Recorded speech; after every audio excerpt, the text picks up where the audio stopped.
put forth adequate proof about how the Election Commission is colluding with those in power to shape the elections.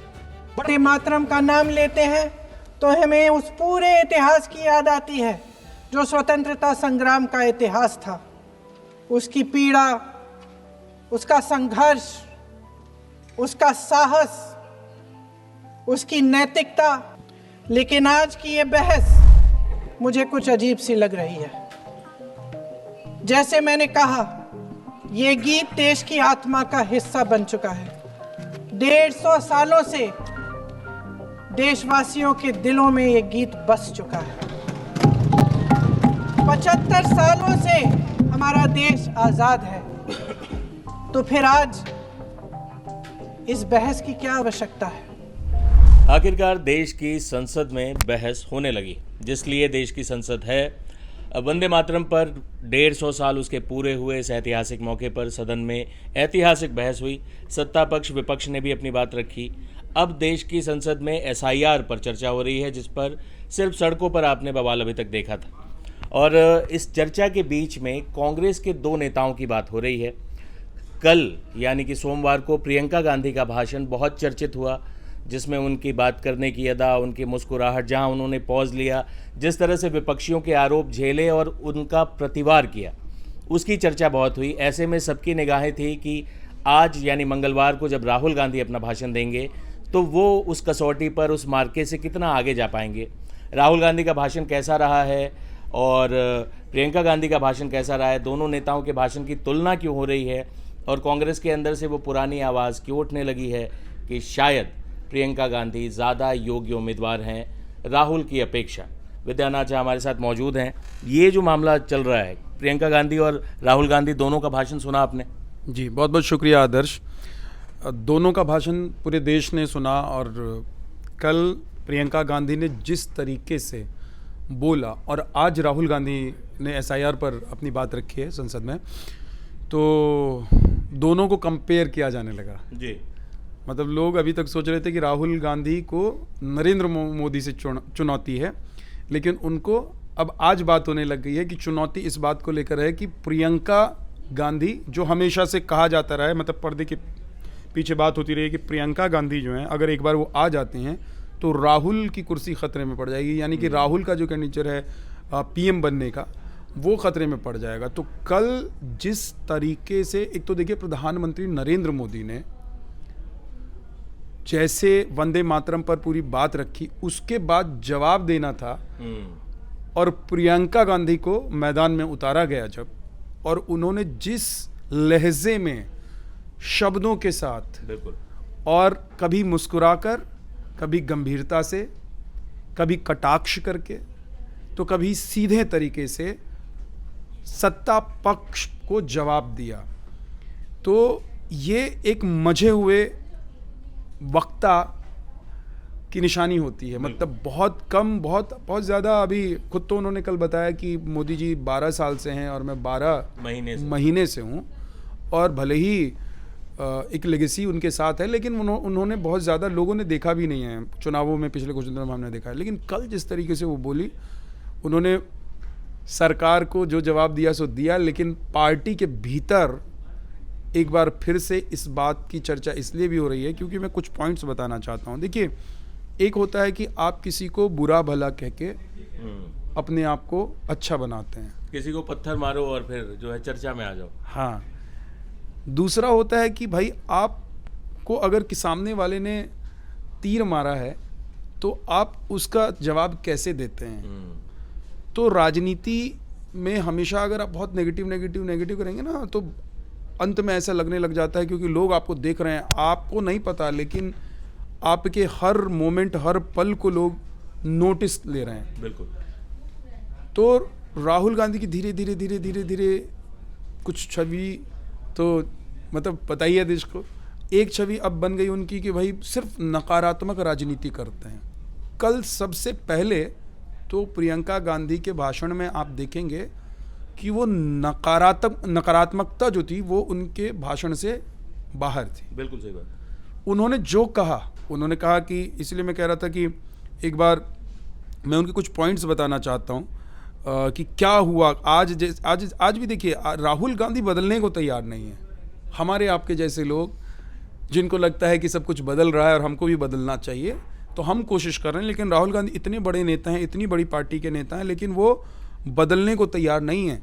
मतलब उनको ये नहीं समझ में आ रहा है कि मोदी जी के सामने वो खड़े होते हैं तो उनको कैसे जवाब देना। एक तो सबसे बड़ी बात यह है कि आपका कनेक्ट होता है, राहुल गांधी का मैं कनेक्ट, इसी बात पे आने वाला था। हाँ, कनेक्ट आपका कहाँ ख़त्म हो जाता है। मैं हिंदी भाषी हूँ, आप हिंदी भाषी हैं, मैं अगर आपको तमिल, तेलुगु या उड़िया में बात करने लग जाऊँगा तो कनेक्ट ख़त्म हो जाएगा। बिल्कुल सही बात। तो इस देश में 90% लोग हिंदी बोलते या समझते तो हैं, भले ही बोलते नहीं लेकिन समझते हैं। इंग्लिश आज भी सरकारी ऑफिस, प्राइवेट ऑफिस, या मतलब आप कह सकते हैं कि ऑफिशियल लैंग्वेज है, लेकिन उसको आम बोलचाल में लोग नहीं वो करते हैं, जनता से कनेक्ट के लिए तो ये नहीं भाषा करते नहीं हैं। है अभी भी। आज भी राहुल गांधी जब बोल रहे थे तो उन्होंने वो इंग्लिश में शुरू हो जाते हैं, क्योंकि वो तो इंग्लिश दा है ना। नहीं, तो मैं ये जानना चाहता हूँ कि क्या प्रियंका गांधी और राहुल गांधी के स्कूल अलग थे? क्योंकि अंग्रेजी तो प्रियंका गांधी को भी नहीं, आती समझ होगी। अलग है। हो सकता है कि आप भी किसी कॉन्वेंट स्कूल में पढ़े हों, लेकिन आपको जब पता है कि आपका व्यूअर हिंदी वाला है जी। तो आप इंग्लिश में बात नहीं करते होंगे अपने व्यूअर से।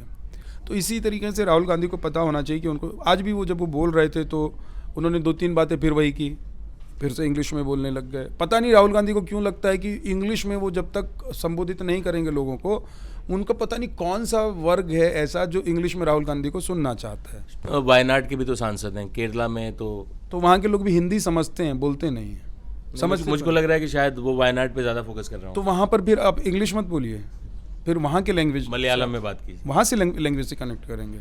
यही मैं वही कह रहा हूँ कि जैसे मोदी जी जहाँ जाते हैं, छपरा जाते हैं, भोजपुरी में बोलते हैं, छत्तीसगढ़ जाते हैं, छत्तीसगढ़ी में बोलते हैं। वो भले ही 2 लाइनें बोलें, वो 2 जुमले बोलें, लेकिन वो जो कनेक्ट वाली बात हिसाब थी। से भी अगर आप देखें तो प्रियंका गांधी को बोलना चाहिए था इंग्लिश में, है ना। अब तो राहुल गांधी है नहीं वहाँ से। खैर, तो मैं ही कह रहा हूँ कि राहुल गांधी आज भी वो कनेक्ट। अब देखिए, आज भी राहुल गांधी के भाषण में, उनकी बातों में नकारात्मकता कितनी झलकती। राहुल गांधी ने क्या कहा, आरएसएस सभी संस्थाओं पर कंट्रोल करना चाहता है, चुनाव आयुक्त को और मोदी और शाह चुनना चाहते हैं, नियुक्ति प्रक्रिया से सीजीआई हट गए हैं। मतलब आप ये जब बार बार कह रहे हैं कि संविधान खत्म हो गया, संविधान खत्म हो गया, बार बार आप ये कह रहे हैं ये सिस्टम खत्म हो गया, सिस्टम खत्म हो गया। कुछ सिस्टम जो लोगों को साफ साफ सीधे सीधे समझ में आ रहा है, वो समझ में आ रहा है कि आप फालतू की बातें कर रहे हैं यार, क्यों वक्त ज़ाया कर रहे हैं। तो राहुल गांधी ने आज भी देखिए वही ED, CBI, IB, income tax, मतलब एसआईआर पर बोलते हुए भी आपके पास कुछ नया नहीं है बोलने के लिए। अब मैं आपको दिखाता हूँ जो प्रियंका ने, क्यों प्रियंका गांधी की भाषा और उनके भाषण की इतनी तारीफ हो रही है। लोग चर्चा कर रहे हैं कि भाई अब तो कम से कम राहुल जी वो रास्ता छोड़ दें, वो गद्दी छोड़ दें जहाँ प्रियंका गांधी बैठ के कम से कम कांग्रेस को बचा सकती हैं। और राहुल गांधी तो खुद कोई पद ले भी नहीं रहे हैं, तो प्रियंका को ले लेना चाहिए। पद तो लेके देख लिया ना उन्होंने जी। तो बेपद ही अब वो मतलब उनका बोलना ही शासन है ना कांग्रेस में। उनको पदवद की जरूरत नहीं है। जब वो मंत्री नहीं थे, कैबिनेट में नहीं थे, मंत्री क्या कैबिनेट में मंत्री नहीं थे तो कैबिनेट में क्या थे ही नहीं, तब भी उन्होंने बिल फाड़ दिया था। बिल्कुल। तो अब देखिए प्रियंका गांधी की शैली, उनका लहजा, उनकी शब्दावली पर आप जाएंगे तो कितनी सहजता से कल उन्होंने कहा कि 12 साल से आप हैं और मैं मात्र 12 महीने से हूँ, लेकिन मैं आपको सलाह देना चाहती हूँ। इसमें आपको कहीं नकारात्मकता नहीं झलक रही है। मतलब कुल मिलाकर उन्होंने, अब देखिए उन्होंने कितनी बड़ी बात कही। उन्होंने कहा कि भाई 99 गालियाँ आपने चुनाव के दिनों में एक लिस्ट बनाई थी कि प्रधानमंत्री नरेंद्र मोदी को 99 गालियाँ पड़ी हैं। इसी तरीके से आप लोग एक लिस्ट क्यों नहीं बना लेते कि जवाहरलाल नेहरू ने बुरा किया, जवाहरलाल नेहरू अच्छा नहीं करते थे, जितनी भी चीज़ें एक ही दिन बैठ के बात कर लीजिए। खुली उन्होंने एक तरह से चुनौती भी दे दी, लेकिन बहुत सौम्यता से।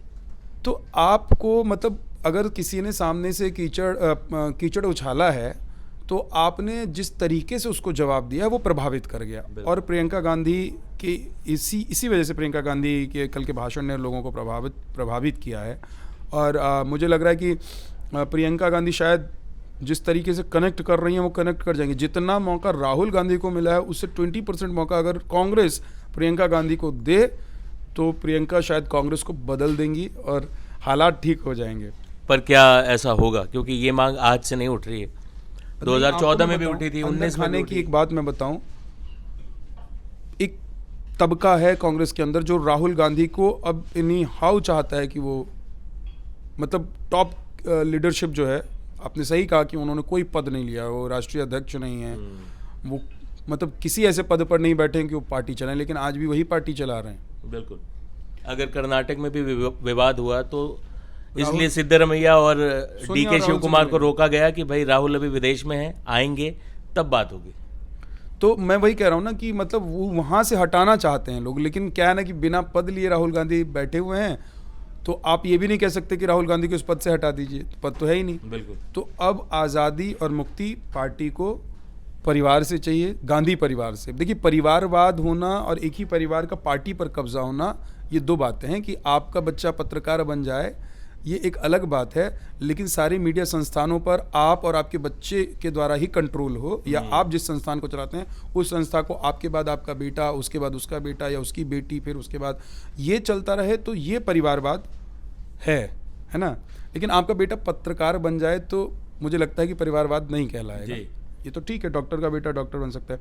तो मैं जब आज कल मैंने प्रियंका गांधी को सुना, आज जब मैं राहुल गांधी को सुना, तो मुझे लगा कि अब वक्त आ गया है कि राहुल गांधी को खुद कहना चाहिए कि बहन हमसे ना हो पाया, अब तुम कुछ कर दो।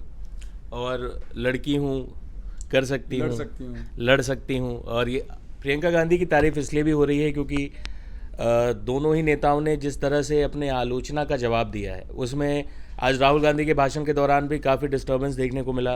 राहुल गांधी भड़क भी गए, बाकी उनके सांसद भी भड़क गए, और एक तरह से एकदम गहमा गहमी का माहौल देखने को मिला। संसदीय कार्य मंत्री भी उठकर बैठ गए। लेकिन प्रियंका गांधी के भाषण के दौरान उस विपक्ष की तरफ से, सत्ता पक्ष की तरफ से आलोचना होती रही, लेकिन कटुता नहीं आई। राहुल गांधी के भाषण के दौरान वो चीज़ आपको देखने को मिल जाती है कि इरिटेटेड एक हाँ, दोनों ही तरफ एक तनाव दिखता है, राहुल गांधी के अंदर भी दिखता है। वो आखिर में गुस्से में वो कहने भी लगे कि क्या मैं बैठ जाऊं, फिर मैं LOP हूं, अगर बोल नहीं सकता हूं। तो ये जो रिएक्शन है राहुल गांधी का, जो एग्रेशन है, जो गुस्सा है, ये बॉलीवुड में तो आजकल काम कर रहा है। बॉलीवुड में आजकल जो है हीरो वो बहुत गुस्से वाला चल जा रहा है, एंग्री यंग मैन। लेकिन not so angry young man Rahul Gandhi जो हैं, नॉट सो यंग। अच्छा आदर्श, आज मैं भी आपसे पूछना चाहता हूँ, आपको क्या लगता है कि प्रियंका गांधी या राहुल गांधी कांग्रेस के लिए कौन आज की डेट में लग रहा है कि ज़्यादा इंपॉर्टेंट हैं और उन्हीं को सब कुछ संभालना चाहिए, अगर गांधी परिवार को ही संभालना है तो? देखिए, मैं तो सिर्फ इस 2 दिनों के भाषण के एनालिसिस पर ही कह सकता हूं कि प्रियंका गांधी कहीं ज़्यादा मैच्योर, कहीं ज़्यादा समझदार और कहीं ज़्यादा कनेक्ट वाली नेता लगती हैं, जिनकी बात का एक व्यापक असर है, जो ये जानती हैं कि आम जनता से कैसे कन्वे करना है, ये भी जानती हैं कि संसद की मर्यादा क्या है। हम संसद में संसदीय मर्यादा की बात ज़रूर करते हैं कि आप अपनी बात संसदीय तरीके से रखें। प्रियंका गांधी को कभी नहीं देखा गया है कि उन्होंने संसदीय मर्यादा से इतर गई हों, लेकिन उसके बावजूद पूरी मजबूती से, ठोस तरीके से वो अपनी बात रखती हैं। राहुल गांधी की बात कई बार, जैसे आज का भाषण है, तो वो कहना क्या चाहते थे, एग्जैक्टली क्या बड़ा मुद्दा था, ये अगर हम जैसे पत्रकारों को इसके लिए बहुत दिमाग लगाना पड़ रहा है, कई बार सुनना पड़ रहा है वो वीडियो, इतना नॉइज़ आ रहा है, बहुत सारी चीज़ें हैं, बहुत क्लटर्ड है और रिपीटेशन बहुत है। मतलब एक कोर बात आप क्या कहना चाहते हैं वो खुल कर नहीं आ रहा, जो कि प्रियंका गांधी ने कई मुद्दे छुए और हर मुद्दे को वो स्टैब्लिश करते हुए गई। इस लिहाज से तो साफ तौर पे देखा जा सकता है कि प्रियंका गांधी ज़्यादा बेहतर कैपेबल हैं। लेकिन ये बात हम इंडिपेंडेंटली कह सकते हैं। क्या आपको लगता है कि कांग्रेस में कोई ये बात कहने की हिमाकत कर सकता है? बिल्कुल, मैं आपको बता रहा हूँ कि देखिए, मुंह पर तो कौन ही बोलेगा जाके, लेकिन क्योंकि राहुल गांधी को कुछ कहेंगे तो हो सकता है कि प्रियंका गांधी को भी बुरा लगे, हो क्या सकता लगेगा, लेकिन अंदर अंदर बहुत दिनों से ये खिचड़ी पक रही है कि भाई माफ़ कर दो, मुझे रहने दो, तुमसे ना हो पा रहा है, हम को अब देखने दो, कर लेने दो। और प्रियंका गांधी को लेकर एक सहमति दिखाई देती है। वैसे तो मैं बताऊं, गांधी परिवार से कांग्रेस को निकल जाना चाहिए, लेकिन अगर गांधी परिवार में प्रियंका गांधी पर अगर बात करें तो उसमें सहमति दिखाई देती है। प्रियंका सेना, राहुल सेना, इस तरह की चीज़ें अंदर हैं, सब कुछ चल रही है। तो ठीक है, मैं ये कह रहा हूँ कि राहुल गांधी रहें, लेकिन कम से कम अब पार्टी को सोचना चाहिए कि LOP प्रियंका ज़्यादा अच्छी हो सकती हैं या मतलब एक सीरियसली जो किसी भी मुद्दे पर मुस्कुराते हुए सहजता से अपनी बात कह जाए वो नेता होना चाहिए, ज़रूरत पड़ने पर आंखें भी बड़ी करके दिखाए वो नेता होना चाहिए, या वो नेता जो एक ही चीज़ को लेकर बैठ जाता है, फिर मुंह के बल गिरता है, फिर उठता है, फिर वही चीज़ लेके आ जाता है, कुछ भी नया आप नहीं दे पा रहे हैं। हम लोग जो बोल रहे हैं उसमें अगर मान लीजिए कि हम एक ही बात बार बार करते चले जाएं तो हमारे दर्शक भी बोर हो जाएंगे। सही बात। तो ये तो छोटी सी बात होती है एक स्पीकर के लिए, एक रिपोर्टर के लिए, एंकर के लिए, या आप लोग जो सोशल मीडिया के लिए, डिजिटल के लिए आप लोग अपने दर्शकों के लिए करते हैं, तो आप लोग हम लोग भी ध्यान रखते हैं। राहुल गांधी को ये बात अभी तक कैसे नहीं समझ, मुझे तो लगता है कि उनका जो भाषण लिख के देता है ना, उसको राहुल गांधी एक बार पढ़ने के बाद साइड में डाल देते हैं, फिर उसके बाद अंदर से वही निकलता है, थोड़ा इंग्लिश, थोड़ा हिंदी, थोड़ा ऐसे, यही निकलता है राहुल गांधी। लेकिन राहुल गांधी की ये अदाएं देखते देखते देश की जनता को काफ़ी वक्त हो चुका है। इस बहस के दौरान हम दो भाषणों की तुलना कर रहे हैं। राहुल गांधी और प्रियंका गांधी दोनों का भाषण संसद टीवी पर मौजूद है, अगर आपने नहीं देखा है आप देखिए। और उसके बाद ये जो चर्चा हुई है इसमें आपका क्या सोचना है वो अपनी राय बताइए, क्योंकि हम चाहते हैं कि इंडिपेंडेंटली जो देश की जनता है आखिरकार फैसला वही करती है। राहुल गांधी को एक जगह से चुनाव देश की जनता ने हराया तो वायनाड से देश की जनता नहीं जिताया। क्या पता इस वजह से राहुल गांधी ज़्यादा अंग्रेजीदा हो गए हों कि वो केरल और वायनाड को ज़्यादा एड्रेस करना चाहते हों। बावजूद इसके कांग्रेस की कमान गांधी परिवार के इन दो चश्मों चिरागों में से किसको संभालनी चाहिए, इस पर काफ़ी लंबे समय से बहस चल रही है। लेकिन आप क्या सोचते हैं, इन दोनों भाषणों पर आपका क्या सोचना है, ये ज़रूर बताइए। जाते जाते कई कांग्रेस के जो सो कॉल्ड भक्त होंगे राहुल सेना वाले, वो इस वीडियो को देखने के बाद आपको और मुझको बहुत गालियां देने वाले हैं। लेकिन ये जो बात की जा रही है ये कांग्रेस के हित में है, इस पर मैं तो कह रहा हूँ हमको गाली देके अगर कांग्रेस संभल जाती तो संभाल लीजिए। हमको गाली आप दे लीजिए, क्या उससे क्या फ़र्क पड़ने वाला है, ना मुझे फ़र्क पड़ने वाला है ना आपको पड़ने वाला है। लेकिन एक चीज़ से जिससे कांग्रेस को और कांग्रेस के नेताओं को, कार्यकर्ताओं को फ़र्क पड़ेगा कि कांग्रेस अगर बचेगी तो ये कार्यकर्ता कल जाकर नेता बनेंगे, कल जाकर इस देश में किसी राज्य में, केंद्र में कुछ इनको काम करने का मौका मिलेगा। नहीं तो फिर तो बाकी लोग भी बहुत सारे हैं जो गाली दे रहे हैं, ये भी दे रहे हैं, तो ट्रोल उसमें शामिल हो जाइए, फिर क्या ही मतलब है उसका। और कांग्रेस के बारे में ये बात करना इसलिए भी ज़रूरी है क्योंकि कांग्रेस देश की सबसे पुरानी पार्टी है, देश की सबसे, और ऐतिहासिक तौर पे आपने वंदे भारत के डिस्कशन के दौरान भी देखा, कांग्रेस संसदीय समिति की बात हो रही थी, रविन्द्रनाथ टैगोर से लेकर महात्मा गांधी से लेकर सुभाष चंद्र बोस की बात हो रही थी। जाहिर है कि कांग्रेस की एक लेगेसी है और वो एक परिवार की लेगेसी नहीं, वो हमारी आज़ादी के कई नायकों की लेगेसी है। तो ऐसे में अगर इतनी बड़ी ऐतिहासिक पृष्ठभूमि वाली पार्टी का बंटाधार होता है तो ये देश की सियासत के लिए भी एक नुकसान वाली चीज़ है। और किसी भी देश में कहते हैं कि सत्ता पक्ष के साथ साथ एक मजबूत विपक्ष होना भी बहुत ज़रूरी है। इसलिए मजबूत विपक्ष और मजबूत विपक्ष का जो चेहरा है वो राहुल गांधी हो सकते हैं या प्रियंका गांधी, क्योंकि अब दोनों एक ही सदन में हैं। इसलिए अब ये नहीं कहा जा सकता है कि प्रियंका गांधी हर तरीके से योग्य हैं, मतलब अहर्ता है उनकी, वो सांसद भी हैं और कांग्रेस पार्टी के मेंबर भी हैं। आप इस बारे में क्या सोचते हैं, अपनी राय हमें कमेंट बॉक्स में ज़रूर बताएं। सुझावों का भी स्वागत है, गालियों का भी। बहुत बहुत शुक्रिया। बहुत बहुत शुक्रिया।